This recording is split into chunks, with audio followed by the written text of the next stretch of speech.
Hello everyone, welcome to Siddhi Academics. I'm Amrita. I firmly believe that you should keep trying until you get it right. Let's start our trial for today. Let's understand how to solve different questions from fractions, and the questions are of the standard of grade 6 and 7. So both of you can refer, both the grade students can refer to this questions and how I'm solving them to get a better understanding on fractions. So if you are watching my channel and liking all the videos, then please like, share and subscribe to my channel Siddhi Academics. Let's start with the question. Now let's solve question number 9. Write down the next three numbers in the series after identifying the pattern of each series. So 5 2 by 3, 5 1 by 3, 5 4 2 by 3, 4 1 by 3. तो यहाँ पर अगर हम देखें तो pattern is decreasing by 1 by 3. See यहाँ पर 5 2 by 3 actually कितना होगा? 5 3 is 15, 15 plus 2 is 17. So 17 by 3 minus 5 3 is 15, 15 plus 1 is 16. तो अगर हम देखें तो 17 minus 16 हो जाएगा यहाँ पर, और क्योंकि डिनोमिनेटर तो सेम है so we not take the LCM, so it's 1 by 3. यहाँ पर भी देखिए 5 1 by 3. नेक्स्ट जो कॉन्जिक्यूटिव नंबर है पैटर्न में वो 5 है, मतलब 5 1 by 3 से अगर हम 1 by 3 सब्ट्रैक्ट कर देंगे तो 5 ही बचेगा. सिमिलरली 5 अगर हम सब्ट्रैक्ट करें माइनस 1 by 3 करें, 5 से माइनस 1 by 3 करें, मतलब it's actually 5 is what 4 plus 1, right. तो मैं अगर उसमें से ये हटा देती हूँ, उसमें से अगर 1 by 3 लूं, इस 1 से अगर मैं 1 by 3 निकाल दूं तो कितने बचेगा? 4 plus 2 by 3 रहेगा, विच मीन्स 4 2 by 3, जो कि ये है. तो यहां से अगर 1 by 3 निकालूंगी तो 4 1 by 3 होगा, तो नेक्स्ट नंबर आ जाएगा 4. 4 1 by 3 से अगर 1 by 3 सब्ट्रैक्ट कर दूं तो 4 ही बचेगा. 4 के बाद अगर हम ऐसे ही पैटर्न को ही चेक कर ले, 5 के बाद 4 2 by 3 आ रहा था, तो 4 के बाद आएगा 3 2 by 3, राइट. सब्ट्रैक्शन करने की भी जरूरत नहीं. I just rewrite this part again. 3 2 by 3, 4 2 by 3 के बाद आया था 4 1 by 3, तो यहाँ पर वैसे ही होगा 3 1 by 3. देखो पैटर्न तो सेम ही है. 5 2 by 3 5 2 by 3 के बाद 5 1 by 3 आया था, और उसके बाद 5 5 के बाद 4 2 by 3, तो यहाँ पर भी वही पैटर्न फॉलो हुआ. 4 4 के बाद 3 2 by 3, उसके बाद 3 1 by 3. उसके आगे अगर पूछा गया होता 3 आता. तो ये तो हो गया पहला वाला question. Next question is 36 9 2 1 by 4 9 by 16 9 by 64. तो कॉन्जिक्यूटिव जो दिए गए हैं फ्रैक्शंस, उनमें हमें कॉमन कुछ ढूंढना पड़ेगा. What is the common pattern that is being followed? तो 36 से अगर मैं 4 डिवाइड करके, अच्छा यहाँ नहीं करती हूँ, आई डू इट हियर. 36 से अगर मैं 4 डिवाइड कर दूं तो व्हाट रिमेन्स इज 9. अच्छा 9 को अगर मैं डिवाइड करूं 4 से तो 9 by 4 बनेगा. 9 by 4 को अगर मैं मिक्स फ्रैक्शन लिखूं तो क्या बनेगा? ना 4 2 जा 8, 9 minus 8 is 1, तो 2 1 by 4, 2 1 by 4 जो कि यहाँ पर पैटर्न में है.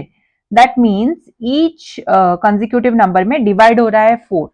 तो 9 by 4 को फिर से वापस से डिवाइड करूं, अगर मैं डिवाइड करूं 4 से, तो वो क्या बन जाएगा?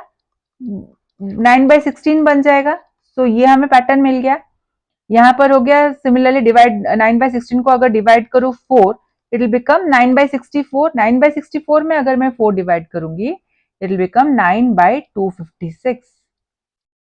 और उसके बाद अगर मैं करूं तो इट विल बिकम 1024. केवल और केवल you keep multiplying 4 in the denominator.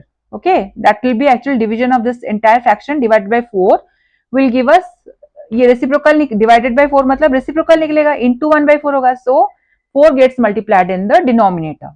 Okay, तो वैसे ही हो जाएगा 4096. ऑलराइट, तो ये हो गया pattern for the second question. 36 से 9 आने के लिए डिवाइडेड बाय 4, 9 से 2 1 by 4 जाने के लिए again divided by 4, so on 9 by 16, 9 by 64, 9 by 256, 9 by 1024 and 9 by 4096. I hope I am clear with this question. If not, please let me know in the comment section. 3 by 4, 7 by 8, 11 by 16 or 23 by 32. So first we need to like we have discussed before, if you have not checked out my fraction basics, then I am going to attach the videos in the description of this particular video. You can go through them. मैंने in detail बताया है किस तरह से ascending descending fractions को compare करते हैं. सो 3/4, 7/8, 11/16, 23/32. तो सबको इक्विवेलेंट फ्रैक्शन बनाने के बाद न्यूमरेटर से हमें पता चल जाएगा ऑर्डर क्या है. सो 4, 8, 16, 32. वैसे तो निकालने की जरूरत नहीं है. सबका एलसीएम जो है वो that will come up to be 32, क्योंकि 4, 8, 16 सबका जो ये है मल्टीपल है 32 ही है. तो लीस्ट कॉमन मल्टीपल 32 ही बनेगा. इन सब का कॉमन है ना, कॉमन तो 32 ही बनेगा. ये मैंने पहले भी बताया. सो 3/4 32 अगर मैं देखूं डिनोमिनेटर में तो 32 डिवाइडेड बाय 4 इज 8, मतलब 4 into 8 is 32. तो यहाँ भी 8 मल्टीप्लाई करूंगी 24 बन जाएगा. सिमिलरली 7/8 को अगर मैं कन्वर्ट करूं इक्विवेलेंट फ्रैक्शन विद डिनोमिनेटर 32, तो 8 4 32 है. सिमिलरली यहाँ पर 4 मल्टीप्लाई करके 28. 11/16 को अगर मैं यहाँ पर 32 करूं तो ये 16 into 2 is 32. तो यहाँ भी 2 मल्टीप्लाई करके 22/32. और 23/33 में कोई चेंज करने की जरूरत नहीं, because it's already with denominator 32. तो सारे के सारे बन गए हमारे इक्विवेलेंट फ्रैक्शंस. अब न्यूमरेटर जिसका सबसे छोटा है, क्योंकि असेंडिंग बताया गया है तो मैं उसको फर्स्ट लिखूंगी. असेंडिंग में हम छोटे से बड़े के तरफ वी मूव, राइट. सो 11/16 सबसे छोटा है बिकॉज न्यूमरेटर 22/22 है. इस केस में डिनोमिनेटर तो सबके सेम ही बन गए. सो 11/16 पहले लिख दूंगी because this is the smallest fraction. उसके बाद 24, तो जो कि है 3/4. ओके. एंड उसके बाद है 23/32. तो उसे लिख दूंगी 32. And not 30, yes 32. And then 28/32. 28 है सबसे बड़ा न्यूमरेटर. तो 7/8 is the biggest fraction. So we have arranged all the fractions here in ascending order. Okay. तो ये हो गया. Now bit 2 says 1/12, 1/23, 1/7, 1/9, 1/17, 1/50 में कौन सा बड़ा है. तो अगर हम यहां पर देखें न्यूमरेटर रिमेन्स द सेम. सो सबसे जो जिसका डिनोमिनेटर बड़ा है वो फ्रैक्शन सबसे एक्चुअली छोटा निकलेगा, राइट. न्यूमरेटर जहां पर सेम हो, you did not convert all of them into this equivalent fraction. It will be a waste of time. वहां पर क्या करना है, न्यूमरेटर सेम हो, फिर से बोल रही हूँ, जिसका सबसे डिनोमिनेटर जिसका सबसे बड़ा है that is the smallest fraction. तो यहाँ पर डिनोमिनेटर 50 का सबसे बड़ा है. सो ये सबसे छोटा वाला फ्रैक्शन है. 1/50 विल कम फर्स्ट. देन उसके बाद अगर हम देखें 1/23, 23 उसके बाद नेक्स्ट आता है. तो 1/23 उसके बाद 1/17, 17 उसके बाद नेक्स्ट है बड़ा. और उसके थोड़ा छोटा जाए तो 12 है. तो 1/12 उससे जो है बड़ा बन जाएगा. जिसका जितना बड़ा डिनोमिनेटर वो उतना छोटा फ्रैक्शन बनता है. उसके बाद 1/9 और finally 1/7. 1 2 3 4 5 6 we have here in the question also 6 fractions. तो हमने सारे फ्रैक्शंस को लिख दिए. ये हो गया इन फ्रैक्शंस का असेंडिंग ऑर्डर. अच्छा, असेंडिंग ऑर्डर तो मैंने दिखा दिया, डिसेंडिंग नहीं दिखाया. Let change this question into descending order.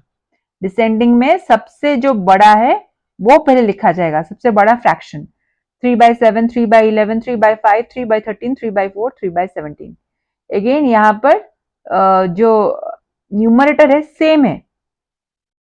तो यहाँ पर वैसे ही हम अगर देखें तो सबसे बड़ा जो होगा, बिकॉज मैं डिसेंडिंग लिखने वाली हूं, जिसका डिनोमिनेटर सबसे छोटा है वो सबसे बड़ा होगा फ्रैक्शन के हिसाब से. तो क्योंकि मुझे सबसे बड़ा फ्रैक्शन लिखना है तो 4 जो है सबसे छोटा है सारे डिनोमिनेटर्स में. सो 3/4 इज द बिगेस्ट फ्रैक्शन. उसके बाद आएगा 3/5, उसके बाद 3/7, 3/11, 3/13 और 3/17 जो है सबसे छोटा होगा. So this is the order of descending fractions. Okay, याद रखना जब डिन्यूमरेटर सेम हो तब you have to check out the denominator. Okay, denominator जिसका जितना बड़ा वो फ्रैक्शन उतना ही छोटा. Let's move to the next question.